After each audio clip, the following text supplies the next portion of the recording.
హైదరాబాద్లో భారీ వర్షాలు కురుస్తున్న నేపథ్యంలో జీహెచ్ఎంసీ పాలనా యంత్రాంగం సమీక్ష నిర్వహించాయి. జంట నగరాల పరిధిలో లోతట్టు వరద ప్రాంతాల్లో ప్రాణనష్టం కలగకుండా ఉండేలా చర్యలు తీసుకుంటున్నామని హోంమంత్రి నాయిని నరసింహారెడ్డి తెలిపారు. నిజాంపేట, ఆల్వాల్లో కూడా నివాస ప్రాంతాల్లో చేరిన వరద నీరు క్రమంగా తగ్గుతుందన్నారు. నగర ప్రజలకు ఎలాంటి ఇబ్బందులు తలెత్తకుండా చూసేందుకు సిబ్బంది, అధికారులు అందుబాటులో ఉంటారని ఆయన చెప్పారు.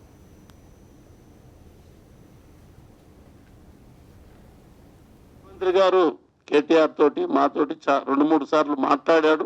ఎట్లా ఉంది ఏమిటి అని చెప్పని వారు పర్యవేక్షిస్తున్నారు. మీరు ఎంత రాత్రి అయినా మీరు ప్రజలకు ఇబ్బంది కాకుండా మీరు తిరగండి, కష్టపడండి అని చెప్పి అందరినీ ప్రజాప్రతినిధులకు ఆదేశాలు ఇస్తున్నారు. వారు కూడా మరి రివ్యూ చేస్తూనే ఉన్నారు. కూర్చొని అందరితోటి మాట్లాడి ముఖ్యమంత్రి గారు మరి హైదరాబాద్కు మరి వచ్చినటువంటి ప్రకృతి వైపరీత్యానికి మనం నిలబడాలా, మనం పోరాటం చేయాలా, ప్రజలకు అండగా నిలబడాలని చెప్పారు ముఖ్యమంత్రి గారు. మాకు ఆదేశాలు ఇస్తున్నారు. నిజాంపేట కంట్రోల్లో ఉంది. అక్కడ వరద నీరు తగ్గింది. మరి అల్వాళ్ళ కూడా తగ్గింది. మరి హుస్సేన్ సాగర్ కూడా వరద నీరు ప్రవాహం తగ్గింది.